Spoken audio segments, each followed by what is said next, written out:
نہایت واجب الاحترام میرے بزرگوں، دوستوں اور بھائیوں، اللہ رب العزت ان اللہ علی کل شیء قدیر کی شان کے حامل ہے۔ اللہ رب العزت جو چاہتا ہے وہ کر کے دیتا ہے، اپنے ارادے کو مکمل فرماتا ہے، اس میں کوئی رکاوٹ نہیں ڈال سکتا، اس کو کوئی اس میں رد و بدل نہیں کر سکتا۔ اللہ رب العزت ہر طرح کی قدرت رکھتے ہیں، اور تاریخ میں یہ بھی دیکھنے میں آیا ہے کہ بہت سارے لوگوں نے یہ چاہا کہ وہ دنیا کے اندر اپنی بادشاہ چلائیں، اپنی مرضی چلائیں، یہاں تک کہ انہوں نے خدائی دعوے بھی کر دیے، لیکن اللہ رب العزت نے ان سب کو نیست و نابود نشان عبرت بنا دیا اور یہ بتا دیا کہ اللہ رب العزت کی ذات ہی باقی رہنے والی ذات ہے، باقی یہ سب فانی ہیں، عارضی ہیں، اور ان کی حیثیت اللہ رب العزت کی ذات کے سامنے کچھ بھی نہیں،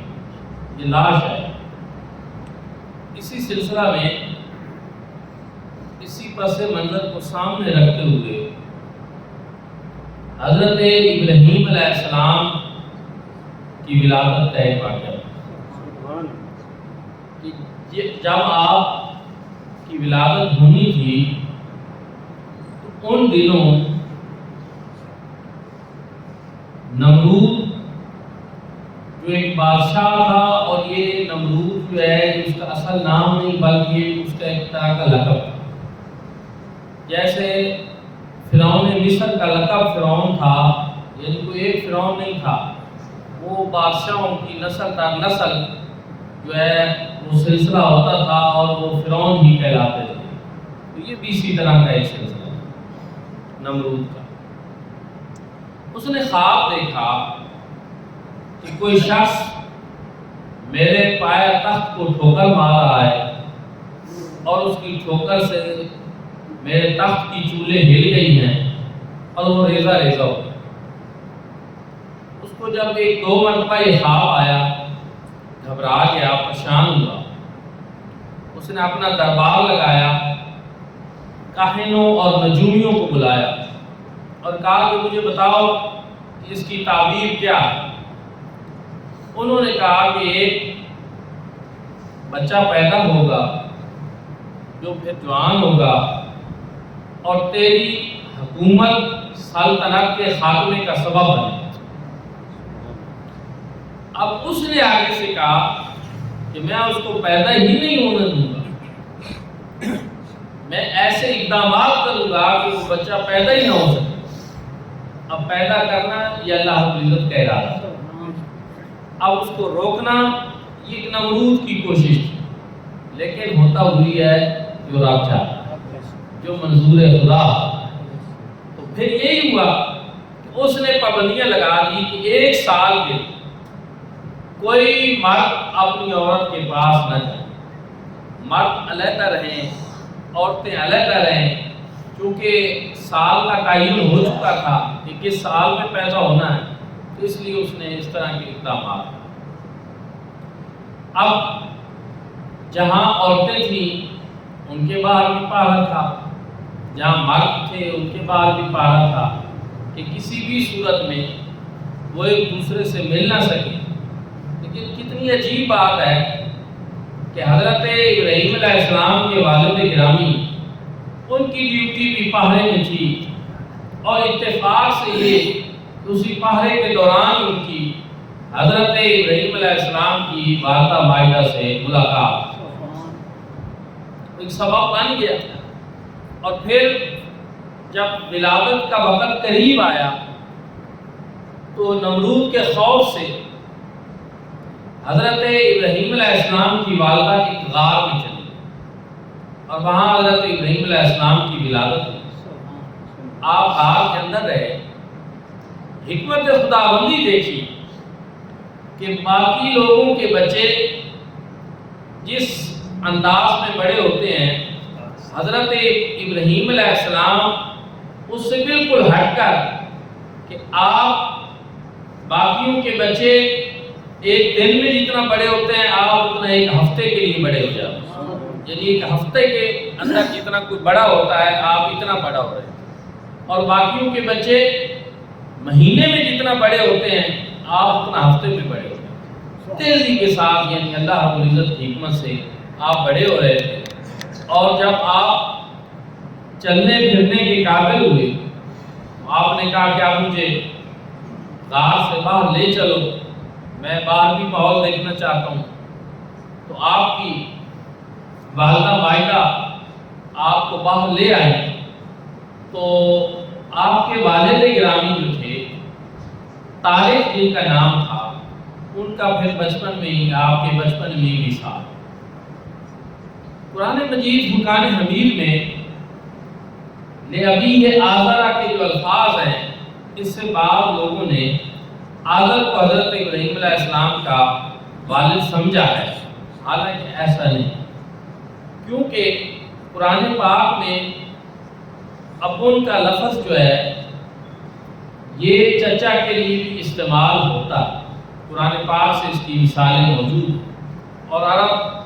لغت اور عرب دنیا میں بھی اس طرح کے معاملات میں یہ چیزیں شامل ہیں۔ تو مفسرین کرام نے اسی لیے بتایا کہ یہ آزر وہ بت تراش تھے، حضرت ابراہیم علیہ السلام کے چچا تھے، اور آپ کے والد طارق تھے جو توحید پرست تھے، بتوں سے ان کا کوئی کسی قسم کا ان کا بھی تعلق نہیں تھا۔ تو حضرت ابراہیم علیہ السلام جب باہر نکلے تو سورج کو دیکھا، لوگ سورج کی پوجا کر رہے تھے، تو آپ نے فرمایا کہ کیا میں اس سے محبت کروں؟ پھر سورج جو ہے وہ غروب ہو گیا، آپ فرمایا میں غروب ہونے والوں سے محبت نہیں کرتا، غروب ہونے والا میرا خدا نہیں ہو سکتا، خدا ایسا نہیں ہوتا۔ یہ کیا تھا کہ ابھی بچپنا ہے، لیکن سوچیں آپ دیکھیں، اصل میں یہ ہے کہ جو پیغمبر ہوتا ہے اللہ رب العزت کی طرف سے وہ منتخب ہوتے ہیں، نبوت کسبی نہیں ہوتی، نبوت وحی ہوتی ہے۔ کسب یہ ہے کہ کوئی شخص نیکی کرے، نیکی کر کر کے ایک مقام حاصل کرے، کوئی ولایت کا اس کو مقام ملے، بزرگی ملے، لیکن نبوت یہ نہیں، نبوت اللہ رب العزت کی عطا سے ہوتی ہے۔ رب تعالی نے پہلے سے یہ فیصلہ فرما رکھا کہ فلاں میرا نبی ہوگا، تو پھر جو اللہ رب العزت کا منتخب کردہ ہوتا ہے اور نبی ہوتا ہے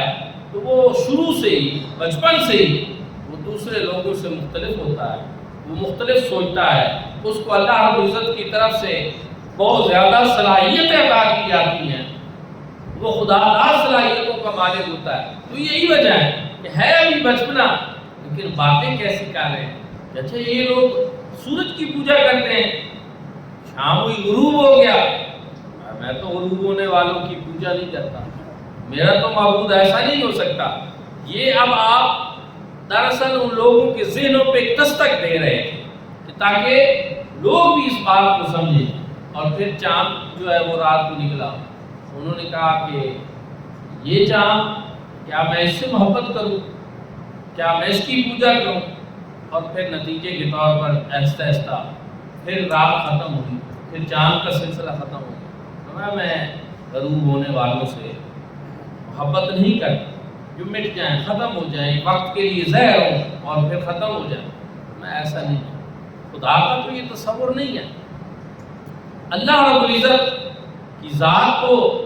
بڑی ذات ہے، شان والی ہے، عظمت والی ہے، وہ اس طرح غروب ہونے والی ذات نہیں ہے۔ تو دوستان ذکر شروع سے آپ نے کسی بت کو سجدہ نہیں کیا، آپ نے کسی بت کو خدا نہیں مانا، آپ خدا واحد کو ہی خدا مانتے رہے شروع سے بچپن سے ہی آپ کو عید پرست تھے۔ پھر یہی ہوا کہ چچا آپ کا جو بت فروش تھا، اس نے جب آپ ذرا اور بڑے ہو گئے تو اس نے ایک بت آپ کو دیا کہ لے جائیں بازار میں اس کو فروخت کریں تاکہ ہمیں پیسے ملیں۔ حضرت ابراہیم علیہ السلام نے اس بت کو لیا، اس کے گلے میں ایک رسی ڈالی اور اس کو لے کر گھسیٹنا شروع کر، اور ساتھ لوگوں کو کہا کہ ہے کوئی جو مجھ سے ایسی چیز خریدے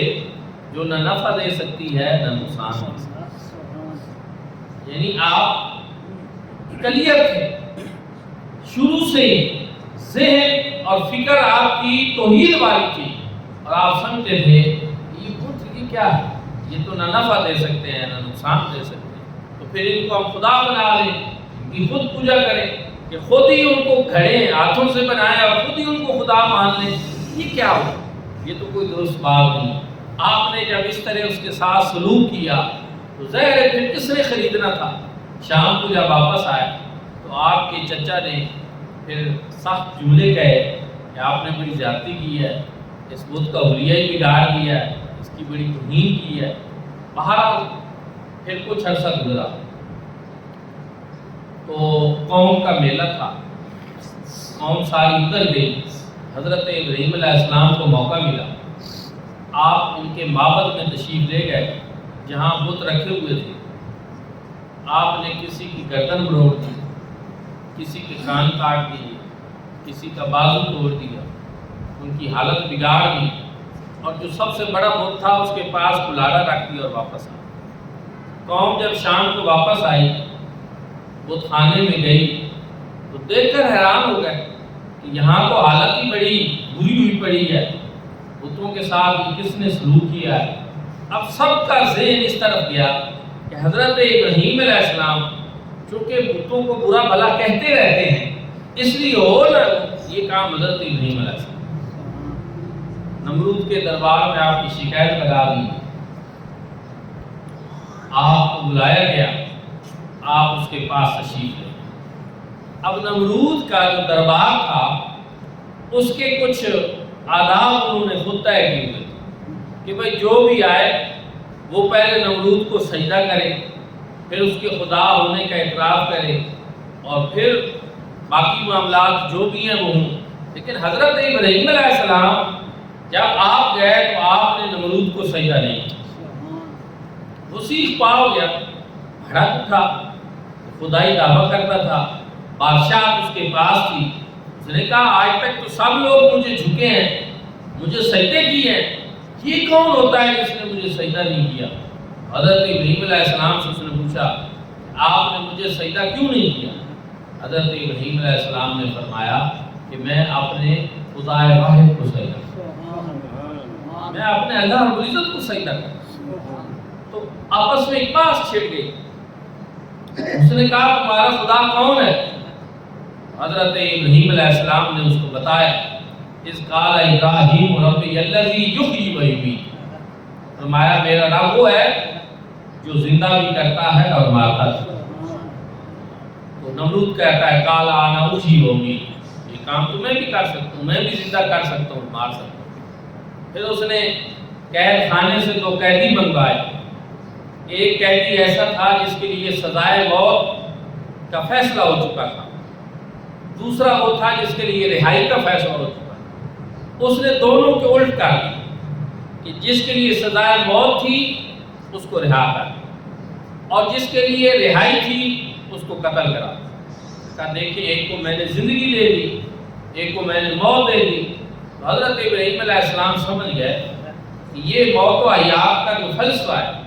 یہ اس سے واقف نہیں ہے، اس کو پتہ ہی نہیں کہ اللہ رب العزت جب کسی کو زندگی دیتے ہیں تو کس طرح کی زندگی دیتے ہیں، جب کسی کو مارتے ہیں تو کس طرح مارتے ہیں۔ تو آپ نے فرمایا کہ میں اس سے وہ بات کروں جو عام لوگوں کو بھی سمجھ آ جائے اور یہ ایسا کچھ بھی نہ کر سکے۔ تو آپ نے فرمایا کہ میرا رب تو وہ ہے فَإِنَّ اللَّهَ يَأْتِي بِالشَّمْسِ مِنَ الْمَشْرِقِ فَأْتِ بِهَا مِنَ الْمَغْرِبِ، کہ میرا رب تو وہ ہے جو سورج کو مشرق سے نکالے، تو اگر سچا خدا ہے تو سورج کو مغرب سے نکالے، اور وہ ہے اللہ سے۔ ٹوٹ گئی کمر، اب مبہوت ہو گیا وہ کافر، کچھ نہیں کر سکتا تھا، اب یہ اس کے بس کی بات ہی نہیں تھی، وہ بے بس ہو گیا۔ اور ایک بھائیوں اور دوستوں بات سمجھیں کہ جو حق والے ہوتے ہیں، حق کی تلاش میں ہوتے ہیں، جب وہ اس طرح کی کوئی بات دیکھ لیتے ہیں تو پھر وہ مان لیتے کہ ٹھیک ہے یہ بات ان کی ثابت ہو گئی ہے اور میں ایسا کچھ نہیں کر سکا، تو میں بھی اسی خدا کو مانتا ہوں جو سورج کو مشرق سے نکالتا ہے، تو اس لیے ٹھیک ہے۔ لیکن نہیں، تعصب تھا، بادشاہی کا غرور تھا، تکبر تھا، اس نے کہا یہ ہوتا کون ہے مجھ سے ایسی باتیں کرنے، اور میں اس کو سزا دوں، اور ایسی سزا جو اس سے پہلے اس طرح دنیا میں کسی کو نہیں دی گئی کہ پوری سلطنت میں اعلان کروا دیا کہ لوگ لکڑیاں جمع کریں اور ایک بہت بڑی آگ جلائی جائے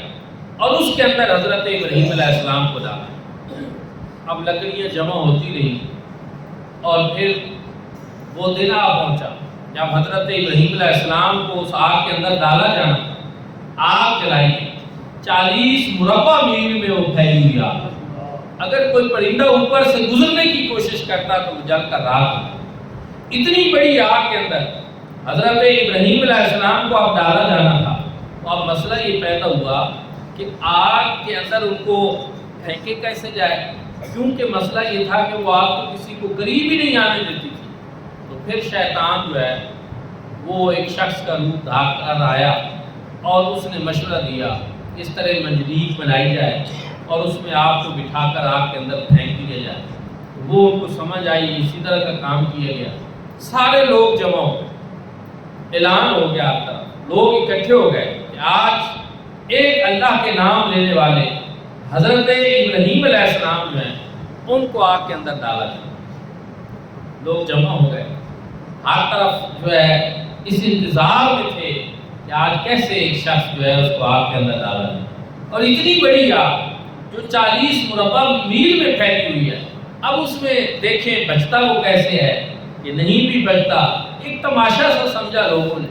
اور سارے لوگ اکٹھے ہو گئے۔ دوستان ذیوقار فرشتے بھی محو حیرت سے، انہوں نے کہا تھا نا فرشتوں نے کہ جب اللہ رب العزت نے فرمایا تھا کہ قال انی جاعل فی الارض خلیفہ، کہ میں زمین پہ اپنا نائب بنانا چاہتا ہوں، تو اس وقت فرشتوں نے نمرود کو دیکھا،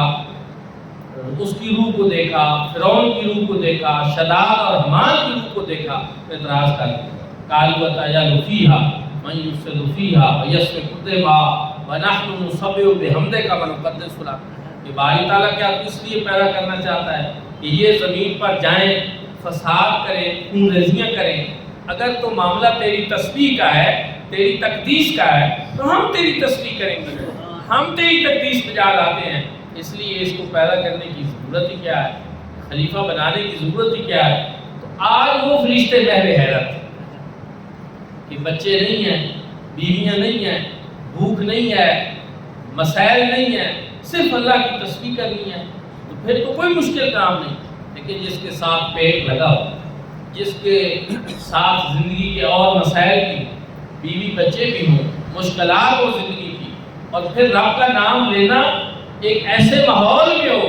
کہ جس کے سامنے آگ جلا دی جائے اور اس کو کہا جائے کہ یا اپنے رب کا نام لینا چھوڑ دے یا پھر تجھے ساتھ میں ڈالا جائے۔ اب امتحان تو یہ ہے کہ اب دیکھا جائے گا کہ کیا وہ کرتا ہے، اپنی تعلق اپنے رب سے جوڑ کے رکھتا ہے یا اپنی زندگی کی فکر کرتا ہے۔ دوستان ذکر فرشتے تو کبھی کسی ایسی آزمائش سے دوچار ہی نہیں ہوئے، تو یہ خالصتاً محبت کی بات تھی، یہ عشق کی بات تھی اور یہ عشق الہی تھا۔ تو دوستان ذکر اسی لیے حضرت اقبال نے بھی اس کو اس انداز میں بیان کیا تھا کہ صدق خلیل بھی عشق، صبر حسین بھی عشق، مر کے وجود میں بدر و حنین بھی عشق۔ یہ عشق ہے اللہ رب العزت کی ذات سے جو انسان کو اس بات پہ ابھار دیتا ہے کہ چاہے کتنی بڑی آگ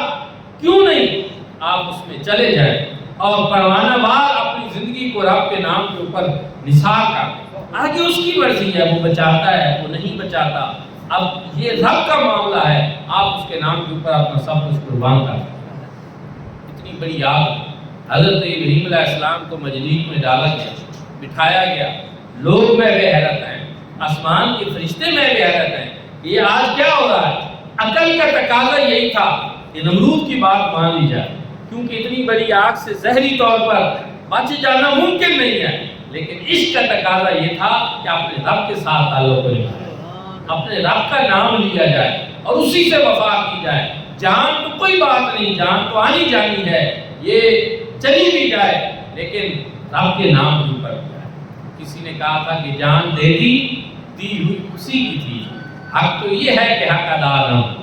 جان اگر جا رہی ہے تو اسی کے نام پہ جا رہی ہے جس نے یہ جان دی۔ دوستان ذوالفقار اس عالم میں حضرت ابراہیم علیہ السلام جب مجریک میں ڈالا گیا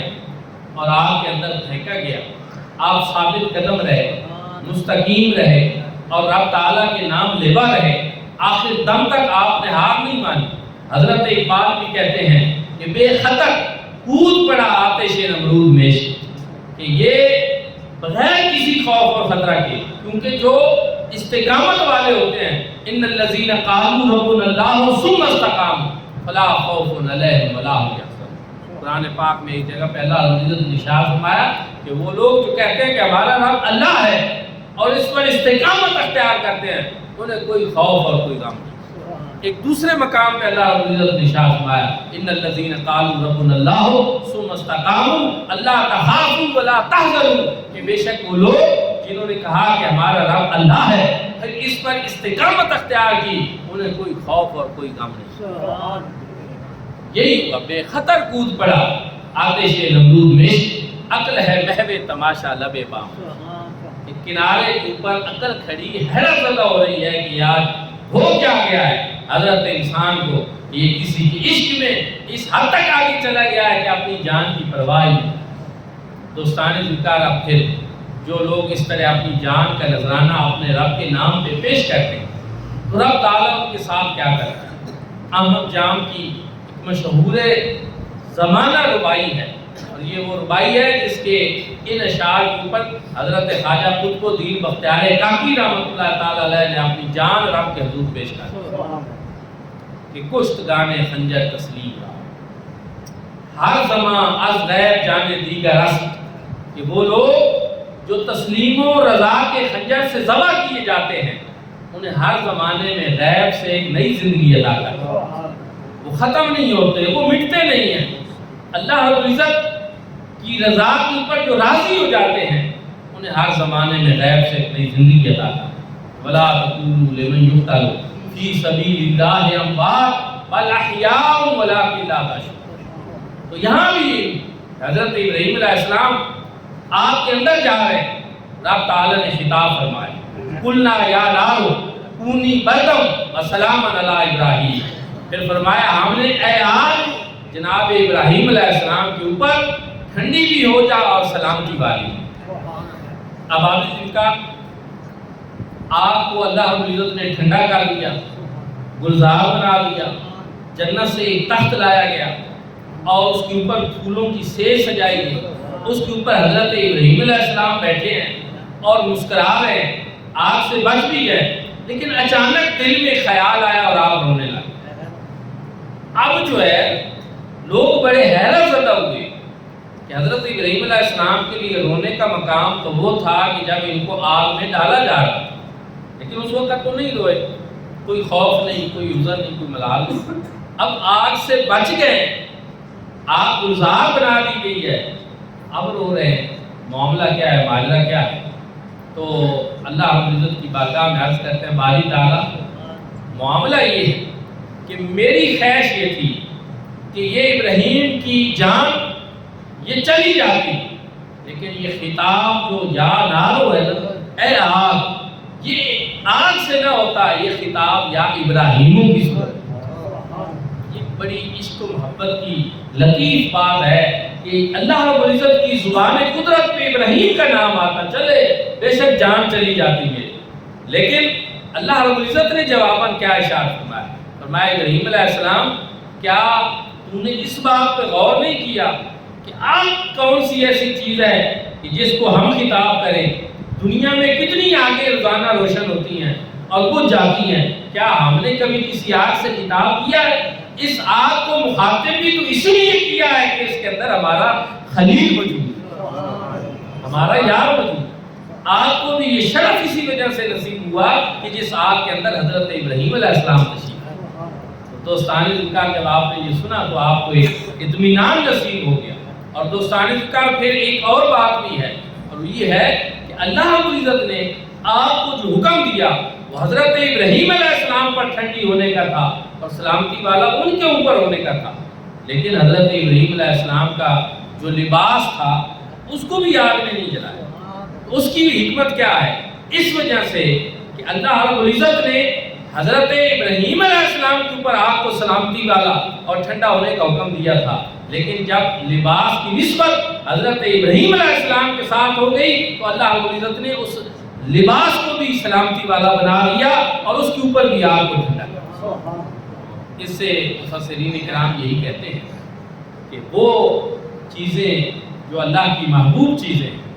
اور وہ ہستیاں جو اللہ کی محبوب ہستیاں ہیں ان کے ساتھ انسان اپنا تعلق جوڑ لے تو وہ بھی اسی طرح محفوظ ہو جائے۔ دوستان ذکر حضرت ابراہیم علیہ السلام نے اس طرح بارگاہ خداوندی اپنے تعلق کو نبھاتے ہوئے اپنے رب کا نام لیتے ہوئے آگ کے اندر چھلانگ لگائی۔ اللہ رب العزت نے آگ کو ان کے اوپر گلزار کر، یہ بھی ایک آزمائش تھی دنیا کے اندر، یہ بھی ایک امتحان تھا حضرت ابراہیم علیہ السلام کا، لیکن آج ہمارے سامنے ہے کہ جس نے آگ کے اندر ڈالنا چاہا وہ نشان عبرت بن گیا، اور جس نے رب کی رضا کی خاطر آگ کے اندر چھلانگ لگائی آج دنیا ان کی عظمت کو سلام دے۔ اس لیے یہ بادشاہی دنیا کی یہ بڑی عارضی چیز، سلطنت عارضی چیز ہے۔ اصل چیز یہ ہے کہ انسان اللہ کا بندہ بن کر اپنے خالق اور مالک کی رضا کے مطابق زندگی گزارے۔ دعا ہے کہ اللہ کریم ہم سب کو بھی اللہ رب العزت کی ساتھ تعلق کو مضبوط رکھنے کی توفیق عطا فرمائے، اس کا بندہ بن کر رہنے کی توفیق عطا فرمائے اور اس کی بندگی کی توفیق عطا فرمائے۔ آخر دعوانا